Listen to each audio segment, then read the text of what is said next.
Okay, thank you so much.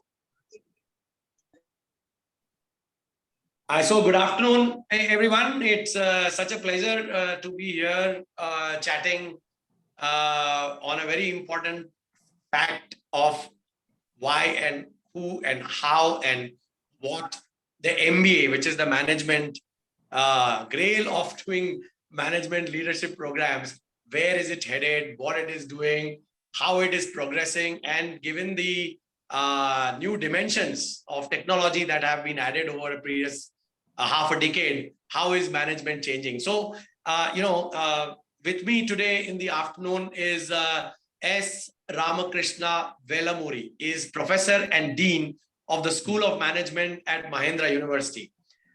He was previously the Shanghai Capital Professor of Entrepreneurship at the SEEBS Business School, which is China Europe International Business School, and also served on the faculty of IESC Business School in Spain for 4 years.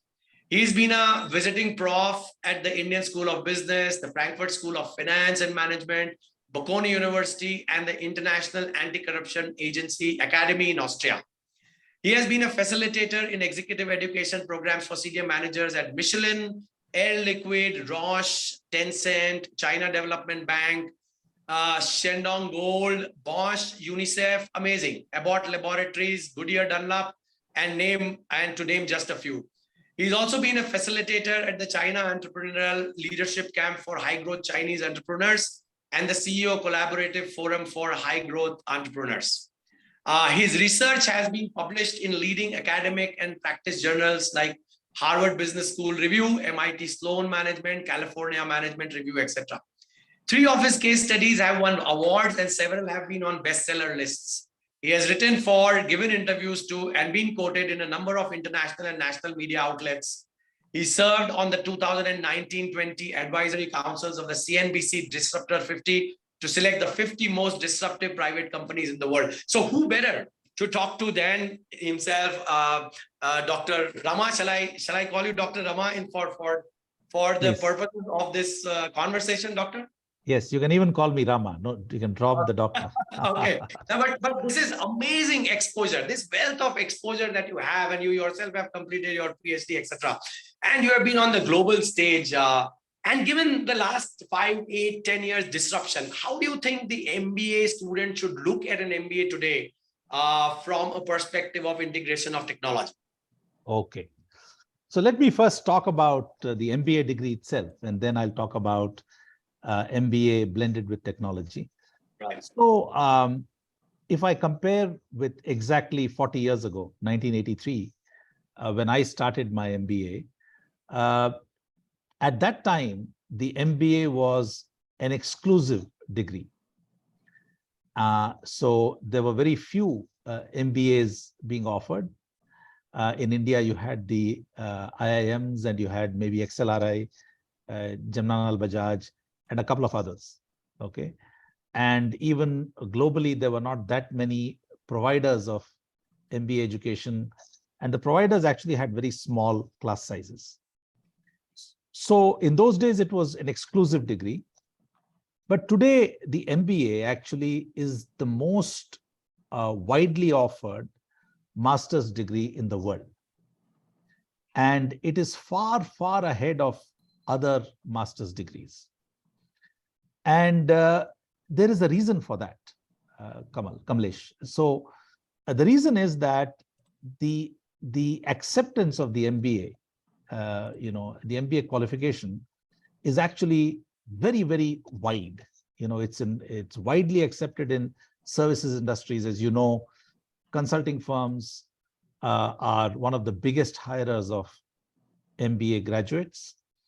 Investment banks are one of the biggest hirers of MBA graduates. Financial services generally is a very, very big hirer, but also manufacturing industry, FMCG, across the board. Healthcare in recent years has become a very, very big hirer of MBA graduates, even those without an undergraduate degree in the life sciences, right, are being hired by healthcare organizations. My own students, for example, are working in senior leadership positions, for example, in Apollo hospitals or Fortis hospitals and so on.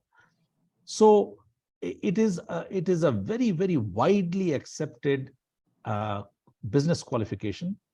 And the reason for that is that it socializes a person, the student, into the language of business. And when they take up a business role, they hit the ground running. Okay, so that is the virtue of the MBA. So I think one of the reasons the MBA has stood the test of time is because what it gives youngsters is something very, very aligned to what industry needs. Okay, so that's the first thing. The second thing is, I've seen myself, and this is true for MBA programs all over the world. Perhaps no other degree has adapted continuously to changing demands from industry as well as the MBA has. Okay, so the curriculum today of the MBA is quite different from what it was when I studied 40 years ago. Okay, so of course, some of the basic courses are the same, but the way they are delivered, the way they are curated, the way, for example, and you have MBA degrees for different levels of participants, catering to different needs. You have the full-time MBA in India for freshers. You have part-time MBAs for people who want to work, and then you have executive MBAs for mid-career executives wanting to move into leadership positions, right? So that is, I just wanted to say a few words about the MBA degree as a whole, because I think wrongly, there have been quite a few question marks raised over the MBA degree. And I think the MBA degree is alive and kicking. And you just have to look at the numbers, right? I mean, it's just the remarkably successful qualification. Now, if you'll allow me, I'll talk about the second part of your question, which was, in this age of industrial disruption or technology disruption, what role does the MBA play? Once again, you'll see that the MBA programs have adapted very well to changing needs. Today, digitization is a reality. Okay, it was actually, digitization was increasing even before the pandemic, but the pandemic has accelerated digitization and forced us all to adopt digital tools and become users of digital tools. And the MBA programs are reflecting this. For example, in our own MBA program, we have only 3 specializations. One is finance with a strong dose of fintech. The second specialization is a digital business, which subsumes digital marketing. Digital marketing is only one part of digital business. So digital business is a second specialization. And the third specialization is business analytics. So these are the 3 specializations that we are offering. And to be fair, most good programs are offering, courses in these areas, even if they don't call them specializations.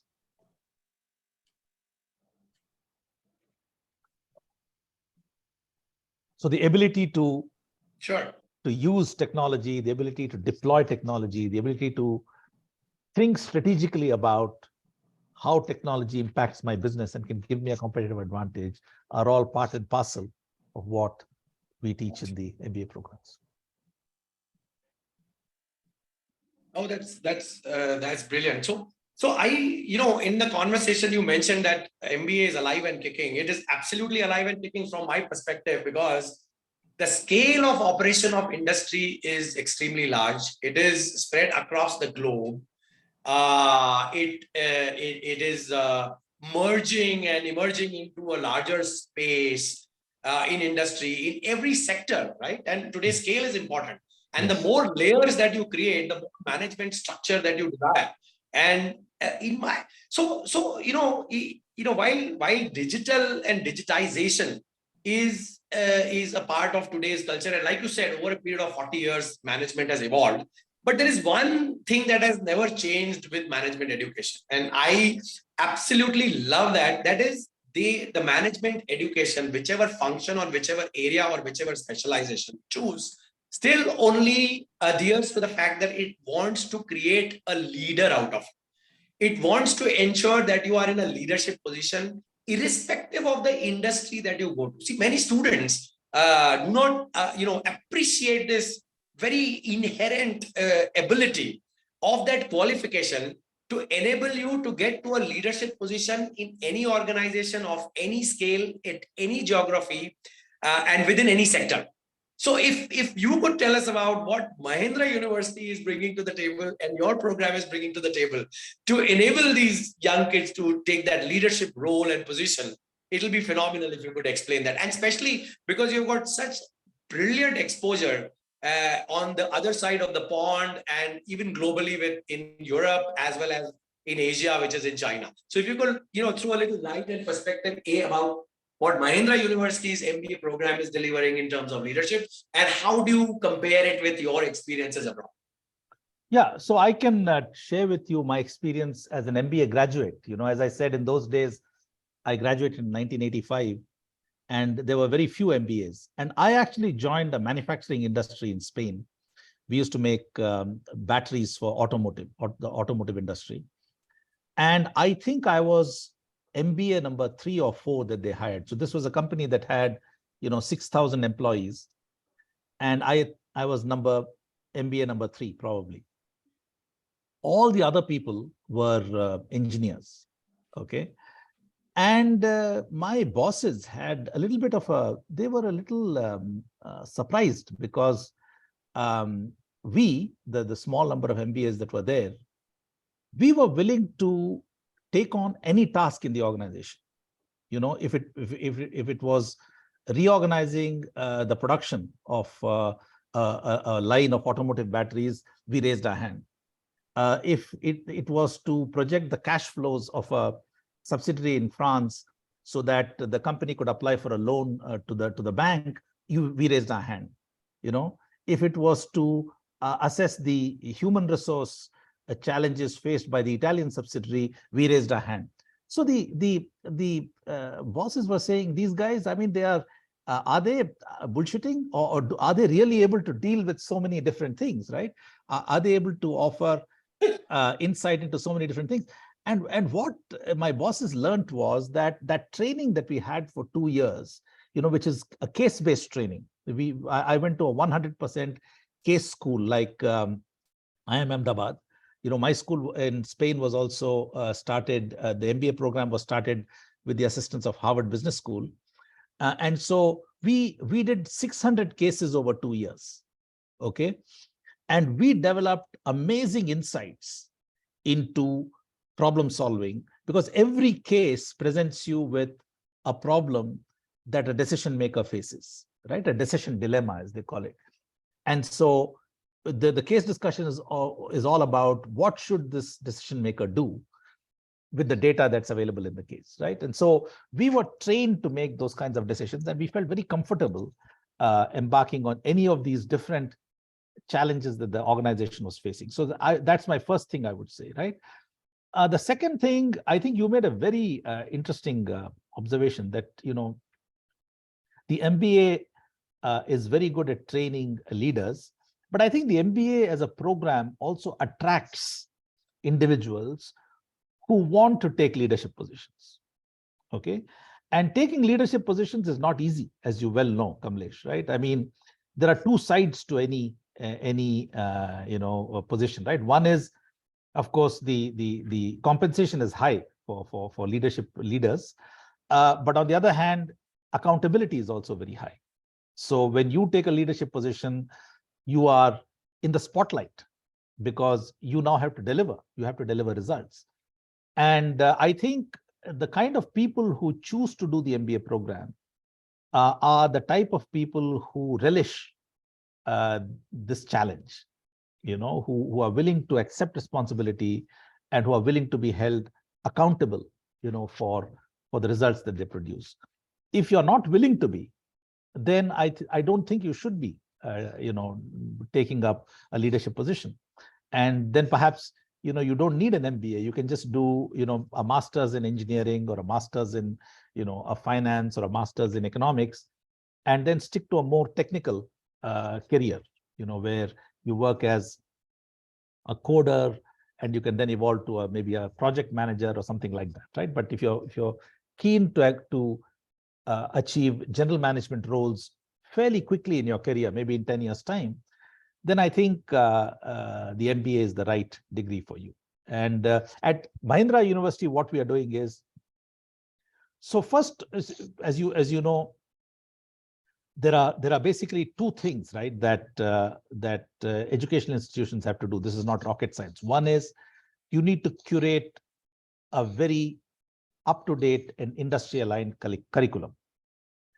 So we have a very, very strong curriculum. We have inputs from our partner schools, Cornell's S.C. Johnson College of Business and the Frankfurt School of Finance and Management. So they have provided us a lot of inputs on our program. And we have also conducted a benchmarking exercise with the best programs in India and in the world. Okay. So the curriculum is absolutely top notch. The second ingredient is the quality of the faculty. And here, this is something that I would say 60% of my job as the Dean of the School of Management is really making sure that we get the right people into the faculty team. Okay, so we have faculty members with PhDs from top international universities. I have a PhD from University of Virginia, the Darden School. We have a PhD from Temple University, who's a marketing professor. We have a macroeconomist who got his PhD from Utah State. And then we have another economist who got her PhD from Hawaii. Then we have PhDs from IIMs A, B, and C, ISB, IIM Kozhikode, IFMR, which is one of the best training grounds for finance and economics in India, which is now part of Kreya University. Yes. So we are extremely careful in recruiting our faculty. So in our first round of faculty hiring, out of about 200 applications that we received, we chose about 9 faculty members. Okay, so that is the degree of selectivity that we are subjecting the faculty hiring to. Okay, and so we are very proud of our faculty team. We've got, as I said, people from the best PhD granting institutions, and we also require our faculty members to be research active, because, as you pointed out, the world is changing very, very fast, and we need faculty members who can keep abreast of these changes.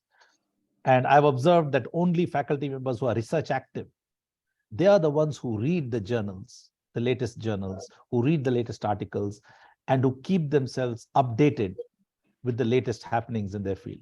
Just to give you an example, one of my faculty colleagues, Ayushi Tandon, she's an MIS professor, got a PhD from IIM Ahmedabad. She's just developed a working paper on whether ChatGPT by itself can help decision makers make decisions, or will ChatGPT only be useful when it's used by individuals who know how to use it. Okay, so she set up a very, very nice experiment to illustrate that ChatGPT in the hands of people who have no expertise is actually a useless tool. Okay, it's only when you combine artificial intelligence with expertise in a particular subject area, that's when you get the biggest bang for your buck with artificial intelligence, right? So this is the type of research that our faculty members are doing. Okay, and so that just gives you an idea. So Rama, I appreciate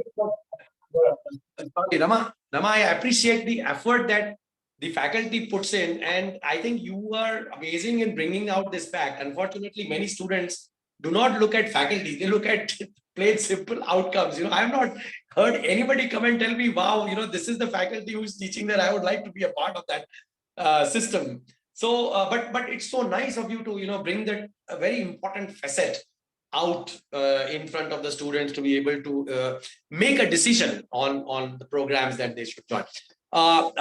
Turning this around a little bit, while we said, and I really like it. I like scale. I like width of geography. I like the networking opportunity. I like the leadership options. I like the multi strategic industry levels that you can operate at through the management qualification, right? Now, one of the important factors that comes into over here, and given especially in today's scenario, is is the interconnectivity, interaction, networking that we build on a global scale. And this is not only post the MBA, it is while you are doing an MBA. And today there are so many options that are available to students. And I think they should exercise this option of exchange programs, of multi-university tie-ups, etc., and explore these opportunities. So I would like to know if Mahindra University is offering these kind of options to the students who join, and how relevant do you think from perspective of doing an MBA, this outreach is for every student? I think it's very important. Okay. When I did my MBA, I did not go on exchange because I was in Spain, and I decided to spend those 3 months, improving my language. There are some schools that don't actually offer an exchange. For example, Harvard University doesn't, Harvard Business School doesn't offer an exchange. Their philosophy is that, if you've been admitted to Harvard, why would you want to go to another school, right? So that is their philosophy. But I think most schools offer exchange programs, and we will definitely offer some exchange because we have very, very good connections. As I said, we have the connection with the S.C. Johnson College of Business, Cornell University. We have the Frankfurt School of Finance and Management.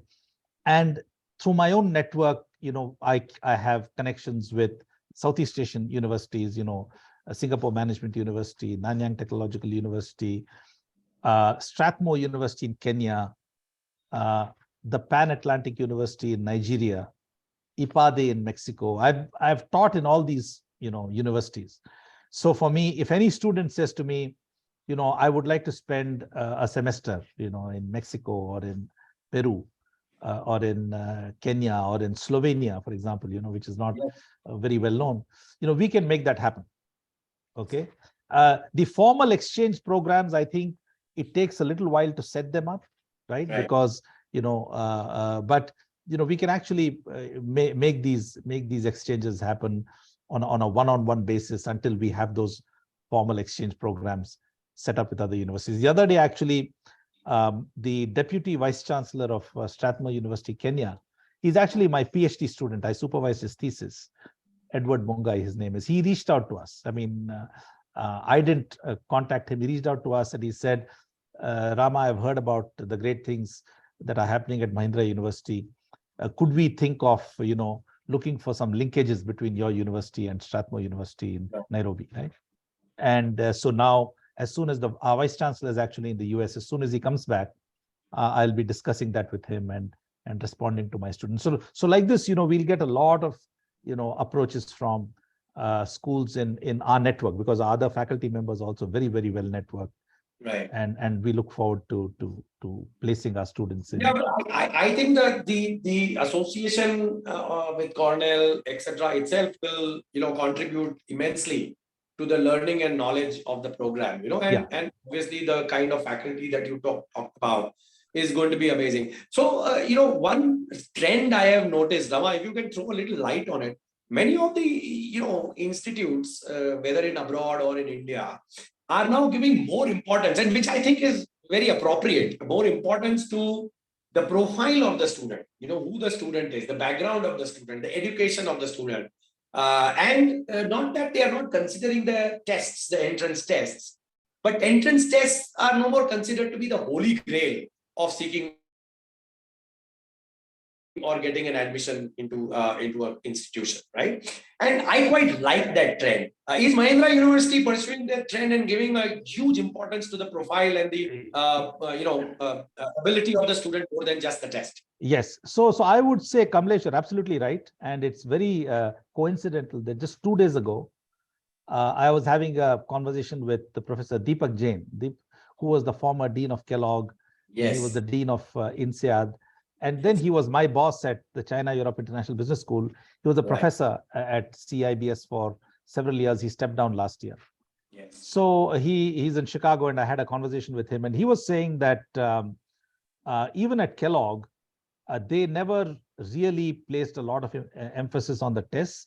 So the way the tests are used at the schools that I've been is if you do very badly in a test, that counts negatively against you. So if somebody gets, less than 650 or less than 600 in a GMAT. So approximately about 75 percentile and above you should. Yeah. If somebody gets significantly lower, then I think the admissions committee will say, will this person have the ability to stay with, to keep up with the more analytical subjects like, quantitative methods or, operations management and so on. But we have actually rejected, both at ESA and CIBS, we've rejected candidates with 700 plus scores in GMAT, 95th percentile and above, because we were not convinced about the other aspects of their profile. So for our undergraduate program, for example, at Mahindra University, we only rely on a profile-based hiring. We don't rely on tests, because last year we had this debate about whether we should, for our undergraduates, take the CUET, the new test that Delhi University has launched, the Central University's entrance test. And we decided that it was a new test and we wanted to wait for it to stabilize a bit before we start using it. Of course, for the master's MBA program, there are more established tests such as the GMAT, GRE, CAT, and so on. So we'll take that, but that's, as you absolutely rightly pointed out, that is just one data point, one of many, many data points, and not even the most important one.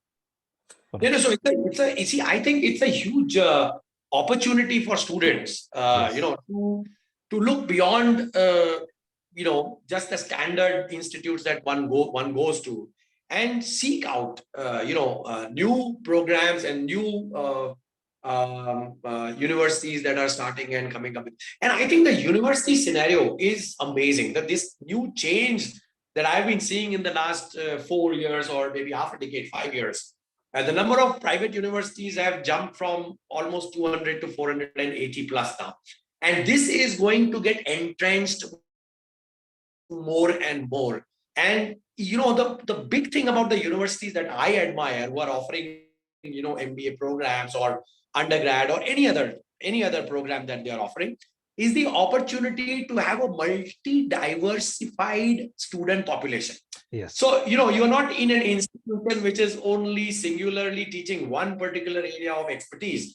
You now can collaborate, intermingle, discuss, even start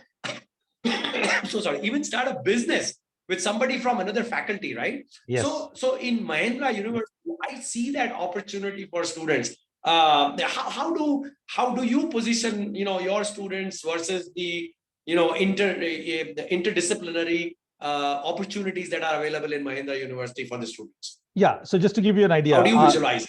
Our undergraduate students are receiving courses from computer science faculty, right? So they received a course on basics of computers and computing, then another course on database management systems, a third course on Python.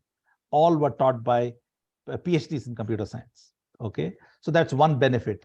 We have student clubs. We have student clubs where, students from different schools, School of Engineering, School of Law, School of Management, School of Education, and in the future, School of Media Studies will all come together, intermingle, and when you intermingle, that's when magic happens, that's when ideas happen, right? We've recently, about 2 months ago, we received the Atal Innovation Center status from the Niti Aayog. And wow. So we are setting up a huge incubation center, and we will receive funding from the Atal Innovation Program, Atal Innovation Program, to invest in startups. Okay, so we'll be incubating startups on our campus, both our students and alumni, but also we'll be sourcing projects from outside the university. And our students will have the opportunity of interacting with the incubatees. There'll be internship opportunities with incubatees, and so on and so forth, right? Lots of opportunities. One final thing I'll just mention, I think we are probably the only private university in India to have a supercomputer. So we have an NVIDIA DGX1 computer, which was designed especially for machine learning, and we have 40 workstations. So we call it the high performance computing lab. Okay, so our School of Management students, they'll have the same access to these university facilities that other school students have, right? So in terms of I would encourage all the prospective applicants to actually come to our campus. And that's why I was so keen to invite you also, Kamlesh. I'm really looking forward to your visit.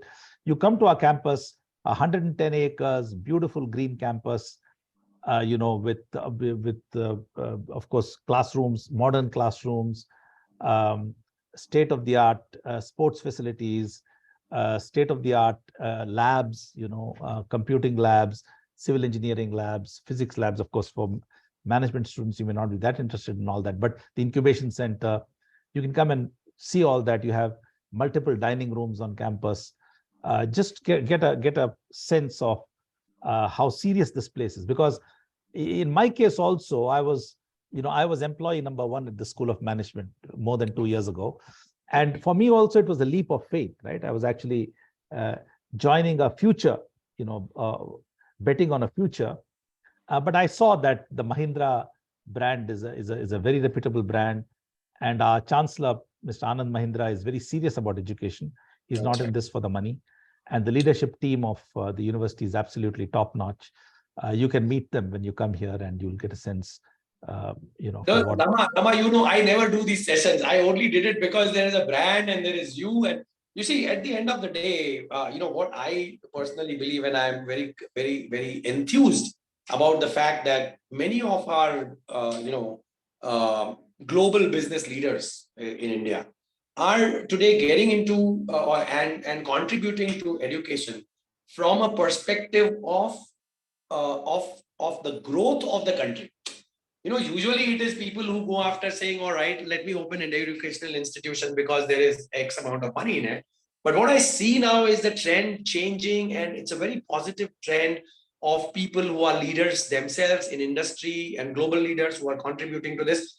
And that is the reason why I said that I would love to do this interview with Rama, because when you and me are both on the same platform, right, we have to lend that credibility, and we have to be assured that there is a credible organization behind it before just going out and saying that this is a great place to go to. So I am very pleased that and I went through the list of people who are a portion and part of Mahindra University, and I was very thrilled, and I'm very assured that the quality that will be offered, the placements that will be given, the academic faculty that will come on board, the associations that will be created will be really world class, right? So this is the social entrepreneurship as far as I'm concerned, and this is brilliant, right?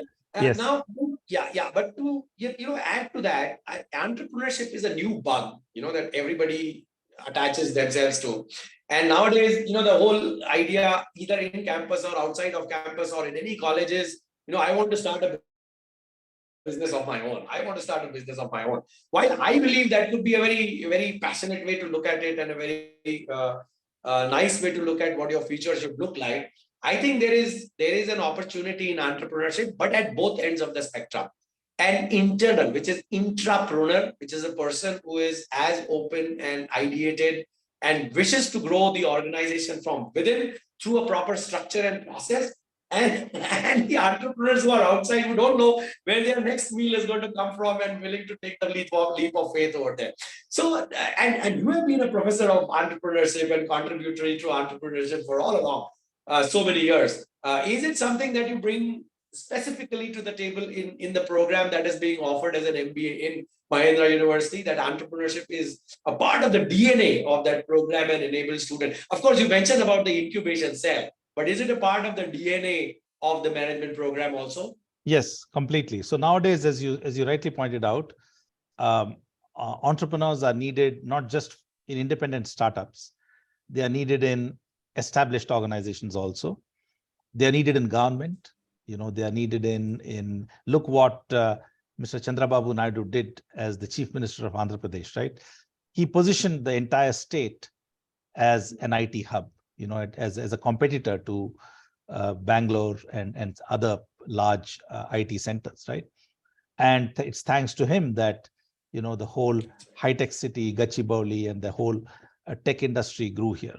So like that, we've had great on Mr. Kurian, right, who was responsible for the creation of Amul.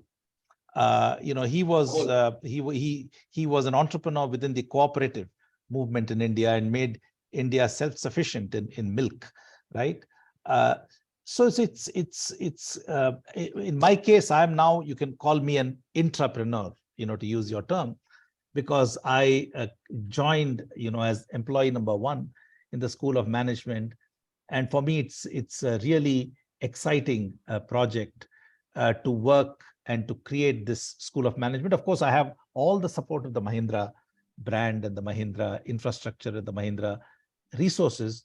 Most importantly, the human resources, right? So any assistance I need, I can call somebody from Mahindra, the Mahindra group, and ask them to lend us a hand, right?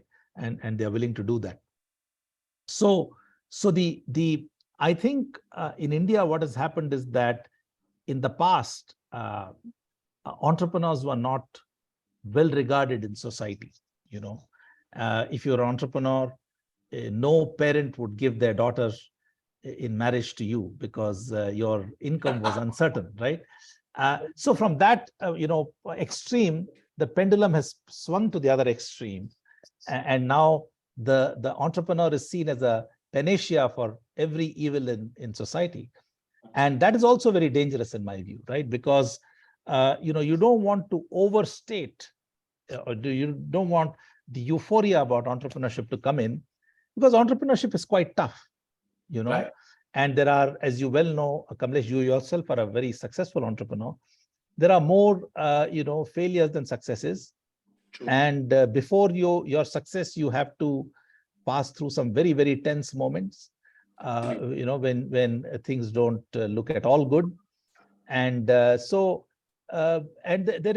is virtue in working as a paid employee in a large corporation for 20, 30, 40 years and doing remarkable things in that organization, right? And retiring very successfully, so I think we need to achieve that balance. But nowadays, entrepreneurship is infused in every course that we teach. So for example, a digital marketing course is going to talk about digital marketing, but it's also going to talk about, they're also going to be doing case studies of young companies, startup companies that have to leverage digital marketing to make themselves known to their stakeholders, right? In a finance course, you'll definitely be doing, studying working capital in a young company, Right. and how delayed payments from an employee, from a customer, can actually put pressure on your cash flows. So and the importance of operations and supply chain management for startups is absolutely crucial, right? So the entrepreneurial context is now present in almost every single course that we teach. Of course, we have specialized courses in entrepreneurship, a foundations course, a starting new ventures course, entrepreneurial finance course, and all that. But then it's more of a horizontal concept now than a vertical concept. Fantastic. So now I would like to come to a very a question which is keeps rankling me also. In India, we have a very young population. As in, immediately out of graduation, we want to do a post graduation. We look towards MBA as one of those qualifications that we should do. Whereas, on a global scale, whenever somebody talks about doing an MBA, people say, "Don't come to me even if you have less than 2 years of experience." Okay. However, what I've seen is a change abroad also now. You have these MIM programs that are specifically directed towards young graduates, right? Those who have less than 2 years of experience. But keeping that aside, I mean, do you think it's a good age? As young as 21, 22, immediately after your graduation, to be a part of the then continue yourself to a MBA, or is it a specific demographics that keep pushing you, or circumstances that keep pushing you towards doing a post graduation in our country? And how do you look at it? I am very happy if if students immediately after their graduation and come and do an MBA, I'm absolutely thrilled because there aren't many opportunities also available. But what is your personal take on this? And would you encourage more younger generation or students who are immediately out of graduation to kind of try their hand at another qualification, such like what we are offering today, an MBA? Yeah, I think, see, what happens is that in India, we call it an MBA. But as you rightly pointed out, in Europe, particularly in Europe, even more so than in the US, they call them masters in management, masters in finance, masters in international management, right, and so on. But I think the fundamental the degree is the same. What happens is that a fresh university graduate who joins an MBA program typically joins a program where the curriculum is more technical rather than managerial. So if you do an MBA when you're 22 or 23, you'll be studying subjects such as finance, operations, quantitative methods, and so on, leaning more toward the technical side, because your job when you join industry will be either as a management trainee or as a junior consultant or as a business analyst, correct? And your role, your job role will be more of a technical role. Now, if you compare that, for example, with an executive MBA, we are offering an executive MBA, and in our first batch, which we recruited last year, the average work experience is 17 years. Okay. So we have people who are about 40 years old. Yeah. We have people who are about 40 years old who are doing the program. Now, for them, the curriculum is less technical because they've already been through that phase, right? So we have, for example, senior managers in the IT services industry, or senior managers in a luxury hotel, right? Or senior or middle to senior manager in a large pharmaceutical company, global pharmaceutical company. And these people, they've already proven themselves, in their technical roles. Now they are being entrusted with general management positions. Right. So here the emphasis will be more on leadership, more on strategy, right? More on developing political skills, such as, the use of power, the use of persuasion. Those are the things that we emphasize for this more senior group, right?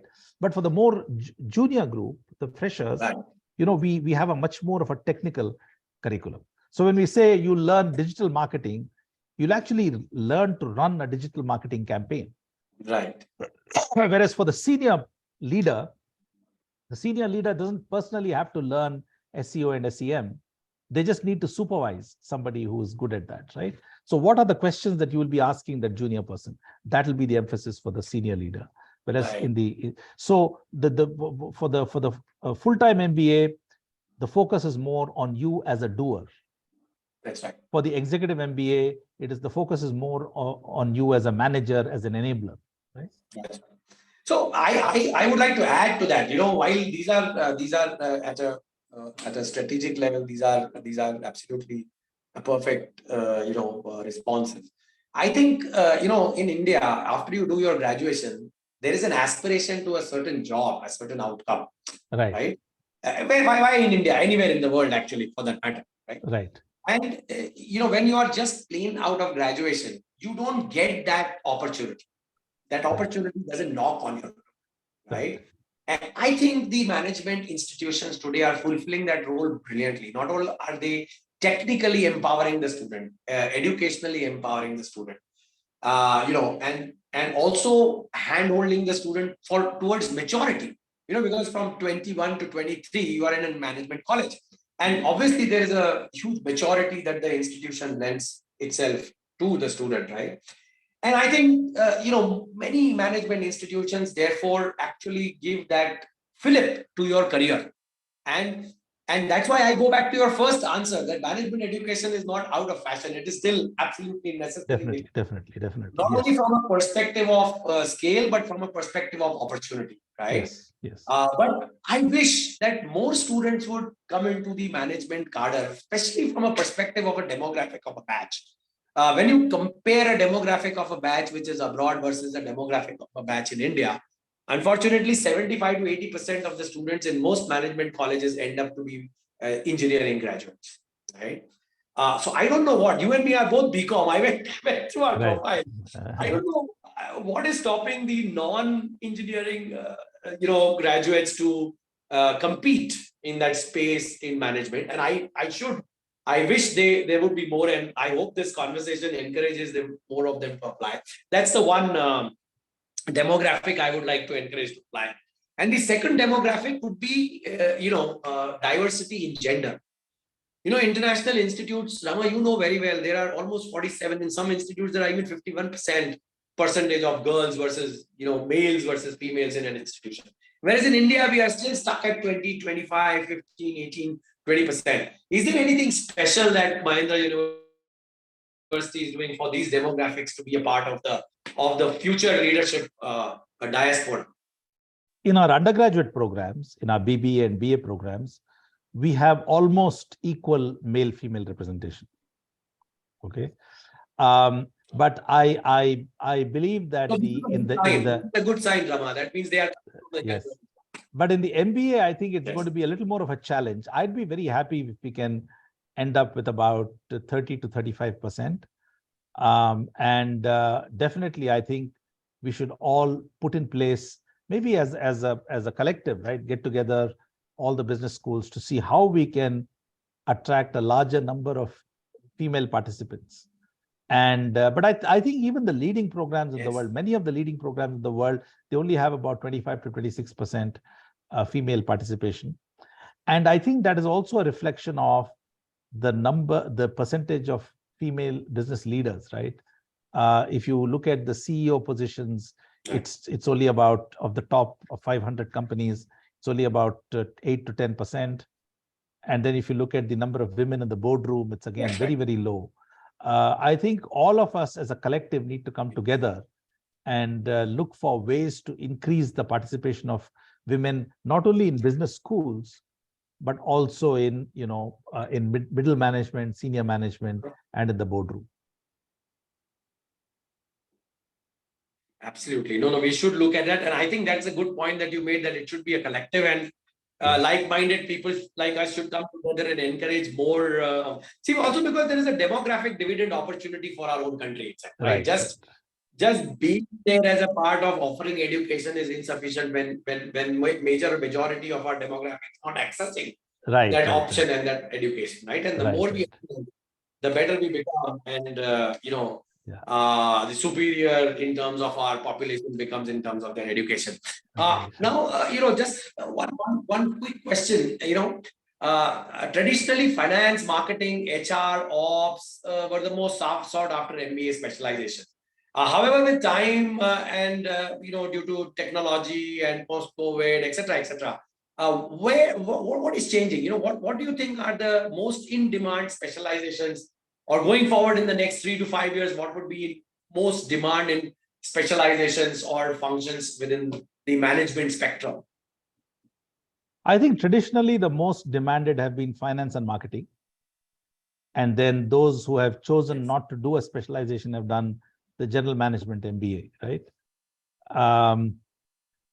So the way I look at it, right, is let's take a business analytics specialization. A business analytics specialization cuts across functions. So an analytics, a person who has an analytics specialization should be able to work in a marketing function and should be able to do web analytics, for example, right? Web analytics, marketing analytics, consumer related analytics. Should be able to do. They are into HR analytics and they should also be able to do HR analytics, right? Because analytics is all about making sense of data, right? And you have certain tools. Basically, you have Python, R. You need to be able to use spreadsheets, Excel at a very advanced level. You need to be able to use a tool like Power BI very, very well. And then some visualization tools such as Tableau or something like that, right? So with these tools and with some basic knowledge of statistics, you need to be able to shed light on data. And whether it's marketing data or HR data or supply chain data, it doesn't really matter, because you're bringing in to bear your expertise in analytics to shed light on these problems and to make good decisions, right? So that's one. Then you have digital business, which to me, as I said earlier, it is how digitization impacts business and how a business can leverage digital tools to further its own objectives, right? And of course, digital marketing is only one part of that, okay? But there's digitization in finance, there's digitization in operations, there's digitization in supply chain. So all of that, it comes under a digital business. And the third specialization, we've decided to keep finance, but that also we have a very strong dose of fintech in that. Yeah. So that's the third big area, because we see a huge demand in those areas, right? For example, today, the IT services industry's revenues, India has the largest IT services industry in the world, and 65% of its revenues are coming from digital services and analytics. Absolutely. Right? So, and that's because their customers, which are the leading corporations of the world, are undergoing digital transformation. Right. And they are investing heavily in analytics, right? And that's the reason why, the Infosys, the TCSs, the Tech Mahindras, the Wipros, they have such large teams in digital services and analytics. Rama, you are absolutely right. So, and we also don't have to be afraid of digitization or what these new terms, business analytics or data science.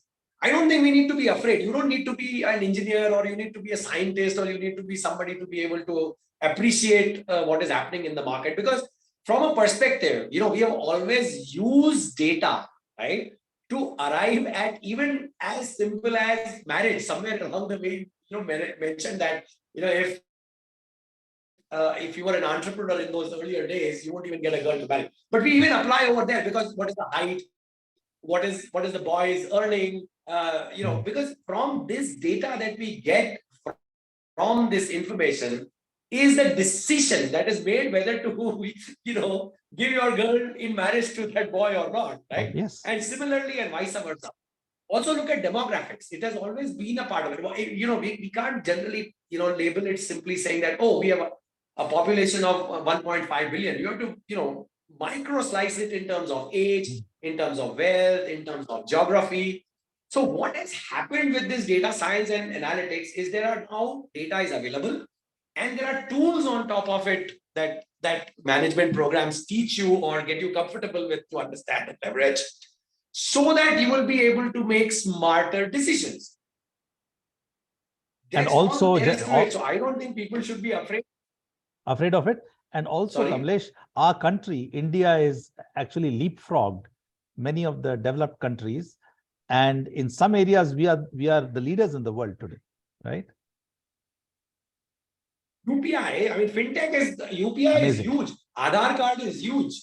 Yes. Some of these, and ONDC is going to come now. So I think we are going to leapfrog. So if we are going to get into 5G is rolling out so quickly, I think it's the fastest rollout as compared to the rest of the world.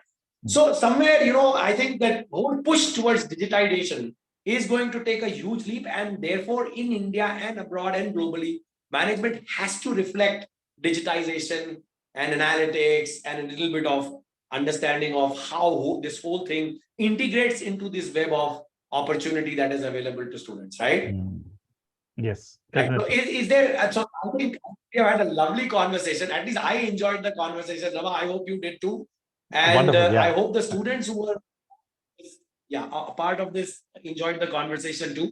If there are any questions that Vikram, if you are there, if there are any questions that you would like to take for Rama, that will be fantastic. Otherwise, Rama, last few words so that I can sign off and hand it over to Vikram. Any last words of advice for students who want to become these great, leaders of the world of tomorrow? No, all I'll say to the students and to the prospective applicants, first of all, thank you for attending this webinar and listening to us. The second thing is, you're facing a very important decision in your life. This will probably be the last major educational qualification that you achieve. So if you would like to come to Hyderabad, come to our campus, meet us, see the facilities, see the professors, meet the professors, talk to the professors, please do so. We'll arrange for the visit and we'll make that happen. Okay, so you can make an informed decision. But do keep Mahindra University School of Management in mind when you think of your MBA degree. Please, I was investigate. Rama, I mean, if we can arrange going forward, one apart from visiting the campus, let's arrange one actual lecture on a webinar by definitely. a guest, and let us see if more students can come on board and Definitely. experience, even if they can't visit, at least they can experience the flavor of what you were talking about. Right. We did a recent one. Vikram was the one who organized that, on how an MBA helped me in my career. And we had Vikram Uppala, who got his MBA from the University of Chicago Booth School of Business. He spoke about how the MBA had helped him in his career. He was with McKinsey and then with ranking. Chicago Booth is ranked as #1 in the US News currently. Yes, and he was with McKinsey, ZS Associates, and then he's now the founder of one of the largest kidney dialysis chain in India. They have about 310 centers all over India and in 4 countries actually. Fantastic. So I look forward to come and visit you. Vikram, can you check if there are any questions? Guys, if you have any questions, you can put them up on the chat. And Vikram can take it from there. What is your suggestion for MBA in late 20s without work due to other exam preparation? So I understand from the question that due to your, investing in exam preps, that you could not actually work for several years, and you're now in your late 20s. Obviously, I think the admissions committee is going to ask, why you were not working, and you'll have to explain that. But if your other credentials are strong, if your academics are strong, and then I think don't delay applying for MBA anymore. I think you've waited long enough. So don't delay it anymore. The question is it that he has no work experience? I'm quite looks like it that there is no work experience. Yeah.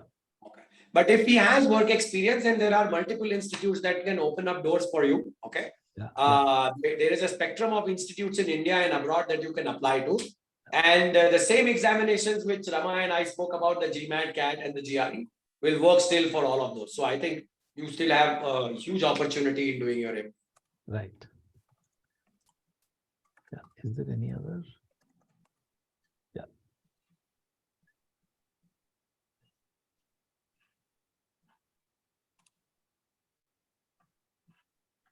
So Vikram, there aren't any questions anymore?